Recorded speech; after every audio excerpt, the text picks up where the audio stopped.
Hello, it's Phil for digitaldjtips.com, and today I'd like to show you these, the KRK Rocket 10.3 active monitors. Now these are the absolute daddy of the KRK monitor range. You've probably seen monitors similar to this. They're quite iconic. A lot of DJs buy these monitors because they sound great, but also because they've got these yellow cones which just look good too. And as I say, they're quite iconic. So you're probably used to seeing monitors that look similar to this, but I bet you haven't seen any quite as big as these. These are big and these are heavy. It was difficult to get them up to our attic workspace where I'm reviewing them today. And once you've got them plonked down somewhere, you don't really want to move them. They weigh about 46 pounds or 21 kilos each. And they are active in that they have 3 separate amplifiers in them. One for the woofer, one for the mid-range, and one for the tweeter, which in theory is going to give you better sound, truer sound. They also have a bass port at the bottom, which helps to give you good bass from the speaker. And this bit here is possible to rotate it 90 degrees. Now that's really clever, because what that means is that instead of having the speakers vertically like I've got them here, you can have them horizontally. Now there is a good reason for doing that, apart from that they might just fit better in your studio horizontally rather than vertically. But another reason for doing that is that they will be usable as near field monitors if you do that in a certain way. Let me explain what I mean. Most monitor speakers are near field speakers. Now that means you sit there huddled at your desk over your computer or over your keyboard or over your DJ controller, and the monitors are here. You know, there's a little triangle, 2 monitors on each 2 of the spikes of the triangle, and the third corner of the triangle is your head, and it's all quite close. So the ultimate place to be listening to those speakers is just right so that they're both facing you, just 2, 3, 4 feet away. These are really midfield monitors. Now that means they're designed to allow you to listen anything over 1 meter away, but up to like kind of 4 or 5 meters maybe. In other words, they're big speakers. If you're in a studio recording with a band or something and someone goes, throw it on the big speakers, let's have a listen to it. These are the speakers you turn on, they fill the room, they let everyone listen to them, not just the guy who's huddling there really close to them.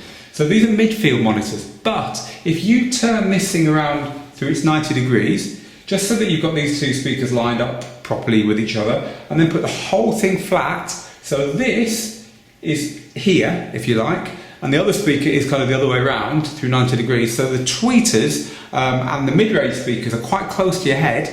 Bass isn't very directional, the bass speakers are further out, that doesn't matter. These are close to your head. Now you've turned these into near-field monitors, so they could be used for that kind of application. But also, if you then flip them 90 degrees, so these parts were out at the edges, they become midfield monitors as well.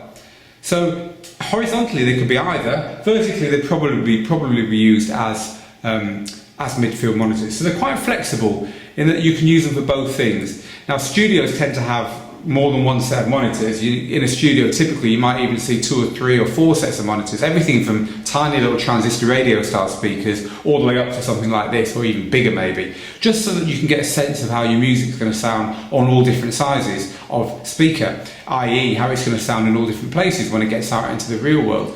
With these, it's kind of allowing you to maybe get away with just 1 pair, because flip them over and you can use them in a smaller studio, but if you're going to move up or graduate to a bigger studio or to some collaborative environment where it's not just you working on your DJ mix or on your mashup, but you're working with other artists and you're all in a room together and you want to just throw it out publicly, well these speakers will let you do that as well.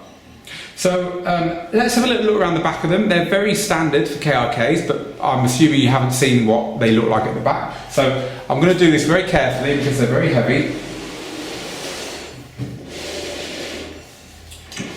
Okay, so here we go. So,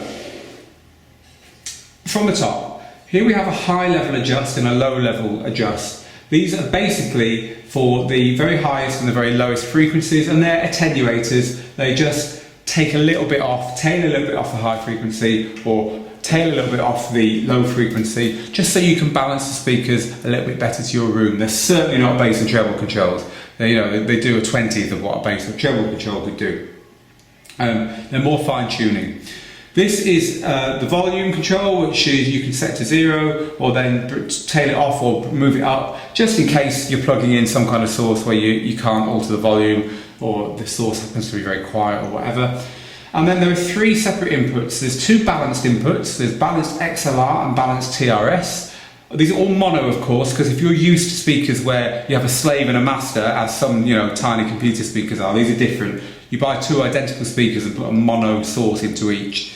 So these are all mono. There's a TRS and an XLR, but there's also an unbalanced RCA for just a short cable going to something. There, you can leave something plugged into all of these if you want, and then they'll work if you feed something into the cable, so there's no need to keep going around the back and plugging and unplugging. Then finally at the bottom there's a power on off, a fuse and the big style kettle detachable lead in order to provide the power. So these are going to be useful for people using a bigger style speaker in a bigger environment, like a bigger studio, or when you're working collaboratively with other people. They're also going to be good if you think that's going to be you in the future and you've got room for them now, because you can put them horizontally and use them as midfield monitors, as near field monitors as well. The sound quality wise, I found them to be awesome. I really enjoyed using them. They felt like sitting at the traffic lights in a very fast car. Everything was luxurious, everything felt brilliant, but you just knew that given them half a chance, they would blow your head off. And indeed, I did put them up high, only for half an hour, and they blew my head off. They really are exciting, they're engaging, the bass is awesome, the mid-range, it's I don't know whether having a third amplifier and that dedicated mid speaker helps or not. I'll be completely honest with you, but the mid-range sounded fine. But I really enjoyed the treble as well, even very, very close up with such big speakers. Even using them as near field speakers, the treble didn't have any harshness to it. It sang. They're just lovely speakers. And at $499 each for discrete tri-amplified monitor speakers of that kind of quality, although they're expensive, they're great value. So there you go, the KRK Rokit 10.3s. Let me just turn it around again so we get a nice shot for the end of the video. If you want to read the full review, it's at digitaldjtips.com.